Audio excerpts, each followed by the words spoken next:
കേന്ദ്ര സാഹിത്യ അക്കാദമിയുടെ ഫെലോഷിപ്പ് അവാർഡ് ബഷീറിന് ലഭിച്ച വർഷം 1970. 1993 വള്ളത്തോൾ അവാർഡ് ബഷീറുമായി പങ്കിട്ടെടുത്ത സാഹിത്യകാരി ആരാണ്? ബാലാമണിയമ്മ. ഒന്നും ഒന്നും എമ്മിനി ബല്യ ഒന്ന് എന്ന പ്രയോഗം ഏത് പുസ്തകത്തിലാണ് ഉള്ളത്? ബാല്യകാല സഖി. മൂക്ക് കേന്ദ്ര കഥാപാത്രമായ ബഷീർ കൃതി ഏതാണ്? വിശ്വവിഖ്യാതമായ മൂക്ക്. ബഷീറിന് ആദ്യമായി ജയിൽവാസം ലഭിച്ച സ്വാതന്ത്ര്യ സമരം ഏതാണ്? കോഴിക്കോട് ജില്ലയിൽ നടന്ന ഉപ്പ് സത്യാഗ്രഹം. 1930 ആയിരുന്നു ഇത് നടന്നത്. സകല ജീവികൾക്കും ഭൂമിയിൽ ഒരേ അവകാശമാണുള്ളത് എന്ന ആശയം ഉയർത്തിപ്പിടിക്കുന്ന ബഷീർ കൃതി ഏതാണ്?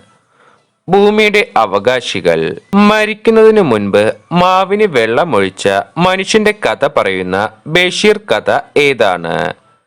തേന്മാവ്. തന്റെ കുടുംബ വീട്ടിൽ കഴിയവേ ബഷീർ എഴുതിയ കുടുംബകഥ ഏതാണ്? പാത്തുമ്മയുടെ ആട്. ചങ്ങമ്പുഴയെ ചിത്രകാരനായി സങ്കല്പിച്ച് ബഷീർ എഴുതിയ കഥ ഏതാണ്? ഒഴിഞ്ഞ വീട്. ഈ പുസ്തകം തിന്നാൻ ഇയാൾ ധൈര്യപ്പെടുമോ? ബഷീർ പാത്തുമ്മയുടെ ആടിൽ പറയുന്ന ഈ പുസ്തകം ഏതാണ്? ശബ്ദങ്ങൾ. അങ്ങനെ അപാരത തൻ തീരത്തിരുന്നാത്മ നൊമ്പരങ്ങളോടൊന്ന് കുശലം പറഞ്ഞൊരാൾ. എന്റെ ബഷീർ എന്ന കവിതയിൽ മലയാളത്തിലെ പ്രശസ്തനായ ഒരു കവി എഴുതിയ വരികളാണ് ഇത്. ആരാണ് ആ കവി? ONV കുറുപ്പ്. എട്ടുകാലി മമ്മൂഞ്ഞ് എന്ന കഥാപാത്രം ബഷീറിന്റെ ഏത് കൃതിയിൽ ഉള്ളതാണ്? ആനവാരിയും പൊൻകുരിശും. ആനവാൽ കിട്ടാൻ വേണ്ടി ബഷീർ നടത്തിയ ഗംഭീര പ്രയത്നത്തിന്റെ കഥ ഏതാണ്? ആനപ്പൂട. ബഷീറിന് ലളിതാംബിക അന്തർജനം അവാർഡ് ലഭിച്ച വർഷം 1992. നാരായണി എന്ന കഥാപാത്രം ഉള്ളത് ബഷീറിന്റെ ഏത് കൃതിയിലാണ്? മതിലുകൾ. പാത്തുമ്മയുടെ ആടിലെ നായികയായ ബഷീറിന്റെ സഹോദരി ആരാണ്? ഫാത്തിമ. ആ പൂവ് നീ എന്ത് ചെയ്തു? ഏത് പൂവ്? രക്തനക്ഷത്രം പോലെ. ഈ വരികൾ ഏത് പുസ്തകത്തിൽ ഉള്ളതാണ്? പ്രേമലേഖനം. അനുഗ്രഹീതനായ ബഷീർ ആരുടെ രചനയാണ്? തരകൻ KM.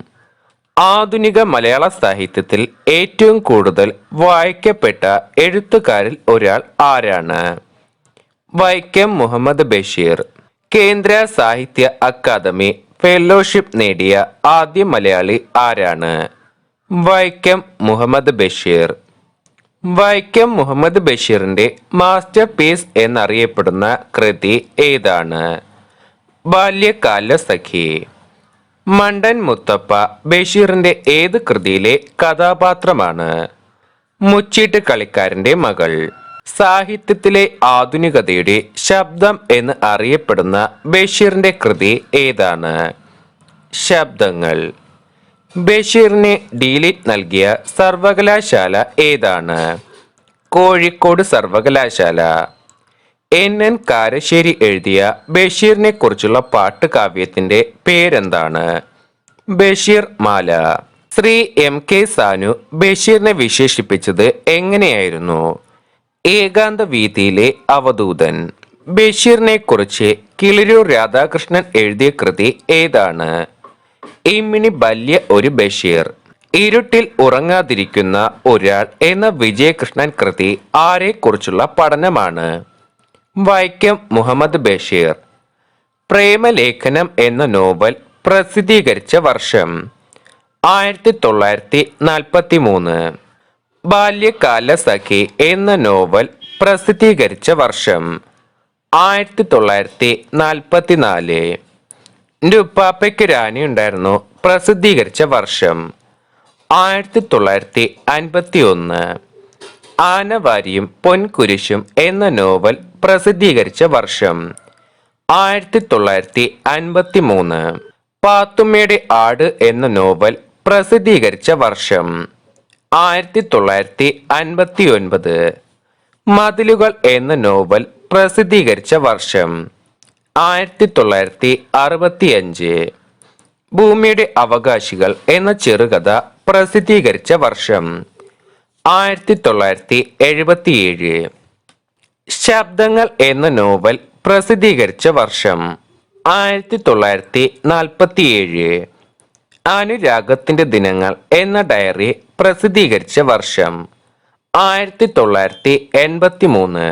സ്ഥലത്തെ പ്രധാന ദിവ്യൻ എന്ന നോവൽ പ്രസിദ്ധീകരിച്ച വർഷം 1953. വിശ്വവിഖ്യാതമായ മൂക്ക് എന്ന ചെറുകഥ പ്രസിദ്ധീകരിച്ച വർഷം 1954. നീല വെളിച്ചം എന്ന കൃതി പ്രസിദ്ധീകരിച്ച വർഷം 1964. ബഷീർ കഥാബീജം എന്ന നാടകത്തിന്റെ തിരക്കഥ എഴുതിയ വർഷം 1945. ബഷീർ ജന്മദിനം എന്ന ചെറുകഥ പ്രസിദ്ധീകരിച്ച വർഷം 1945. ഓർമ്മക്കുറിപ്പ് എന്ന ചെറുകഥ ബഷീർ പ്രസിദ്ധീകരിച്ച വർഷം 1946. അനർക്ക നിമിഷം എന്ന ലേഖനങ്ങൾ ബഷീർ പ്രസിദ്ധീകരിച്ച വർഷം 1945. വിഡ്ഢികളുടെ സ്വർഗം എന്ന ചെറുകഥ പ്രസിദ്ധീകരിച്ച വർഷം 1946.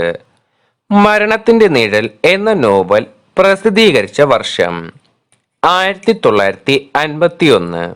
മുച്ചീട്ട് കളിക്കാരന്റെ മകൾ എന്ന നോവൽ പ്രസിദ്ധീകരിച്ച വർഷം 1951. ജീവിത നിഴൽപ്പാടുകൾ എന്ന നോവൽ പ്രസിദ്ധീകരിച്ച വർഷം 1954. വിശപ്പ് എന്ന ചെറുകഥ പ്രസിദ്ധീകരിച്ച വർഷം 1954.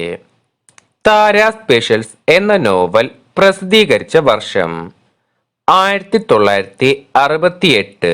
മാന്ത്രിക പൂച്ച എന്ന നോവൽ പ്രസിദ്ധീകരിച്ച വർഷം 1968. നേരും നുണയും എന്ന കൃതി പ്രസിദ്ധീകരിച്ച വർഷം 1969. ഓർമ്മയുടെ അറകൾ എന്ന ഓർമ്മക്കുറിപ്പുകൾ പ്രസിദ്ധീകരിച്ച വർഷം 1973. ആനപ്പൂട എന്ന ചെറുകഥകൾ പ്രസിദ്ധീകരിച്ച വർഷം 1975. MP പോൾ എന്ന ഓർമ്മക്കുറിപ്പുകൾ പ്രസിദ്ധീകരിച്ച വർഷം 1991. ശിങ്കിടി മുങ്കൻ എന്ന ചെറുകഥ പ്രസിദ്ധീകരിച്ച വർഷം 1991. ചെവിയോർക്കുക അന്തിമ കാഹളം എന്ന പ്രഭാഷണം പ്രസിദ്ധീകരിച്ച വർഷം 1992. യാ ഇലാഹി എന്ന കൃതി പ്രസിദ്ധീകരിച്ച വർഷം 1997. ബഷീറിന് സംസ്കാര ദീപം അവാർഡ് ലഭിച്ച വർഷം 1987. ബഷീറിന്റെ മകൾ ഷാഹിനിക്ക് കളിക്കാൻ കിട്ടിയ പൂച്ചക്കുട്ടിയാണ് കൈസുക്കുട്ടി. ഈ പൂച്ചക്കുട്ടിയെ മുഖ്യ കഥാപാത്രമാക്കി ബഷീർ പുസ്തകം പ്രസിദ്ധീകരിച്ചപ്പോൾ ഈ പൂച്ചയെ കാണാൻ ധാരാളം പേർ ബഷീറിന്റെ വസതിയിലെത്തി. ഏതാണ് ആ കൃതി? മാന്ത്രിക പൂച്ച. ബഷീർ മലയാളത്തിലെ സർഗവിസ്മയം ഒരു ഇന്ത്യൻ ഭാഷയിൽ ഒരു വിദേശിയെ ഒരു ഇന്ത്യൻ എഴുത്തുകാരനെ കുറിച്ച് രചിച്ച ആദ്യ പുസ്തകമാണ്. ആരാണ് ഈ പുസ്തകത്തിന്റെ രചയിതാവ്? Ronald E Asher. ഈ മനുഷ്യൻ എനിക്ക് ആരാണ്? എൻ്റെ സാഹിത്യ ജീവിതത്തിൽ എനിക്ക് അദ്ദേഹം ഒരു താങ്ങും തണലുമായിട്ടില്ല. ബഷീറിയൻ സാഹിത്യത്തിന്റെ ചുവട് പിടിച്ച് ഒന്നും ഞാൻ എഴുതുവാൻ ശ്രമിച്ചിട്ടുമില്ല. എന്നിട്ടും ഈ മനുഷ്യൻ എൻ്റെ ഹൃദയത്തിൽ കലാപുരുഷനെ പോലെ വളർന്ന് നിറഞ്ഞു നിൽക്കുന്നു. ഇങ്ങനെ പറഞ്ഞ ജ്ഞാനപീഠ പുരസ്കാര ജേതാവ് ആരാണ്? MT വാസുദേവൻ നായർ. ഇനി അങ്ങോട്ട് ഒരു 2000 വർഷത്തേക്ക് അപ്രതീക്ഷിതമായ സന്ദർഭങ്ങളിൽ മനുഷ്യ സമുദായത്തിന് അനുഭവപ്പെടാൻ പോകുന്ന അതുല്യമായ സൗരഭ്യം, അതോ കേൾക്കാൻ പോകുന്ന അമൂല്യമായ ഒരു ഗാനമോ?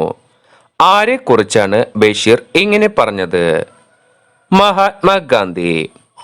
ഒരിടത്തൊരു സുൽത്താൻ. ബഷീറിനെ കുട്ടികൾക്ക് പരിചയപ്പെടുത്തുന്ന ബാലസാഹിത്യ കൃതിയാണ് ഇത്. ഇത് എഴുതിയ പ്രശസ്ത ബാലസാഹിത്യകാരൻ ആരാണ്? കിളിരൂർ രാധാകൃഷ്ണൻ. ഞാൻ തനിച്ച് പറമ്പിലെ മരത്തണലിൽ ആണ് ഈ മരം ഞാൻ നട്ടു നനച്ച് പിടിപ്പിച്ചത്. ഇതിന്റെ ഇലകളും കൊമ്പുകളും കാരുണ്യത്തോടെ എനിക്ക് തണൽ നൽകുന്നു. ഇതെനിക്ക് മധുരമുള്ള പഴങ്ങളും തരും. ഏത് മരത്തെക്കുറിച്ചാണ് ബഷീർ ഇങ്ങനെ പറയുന്നത്? മാംഗോസ്റ്റീൻ.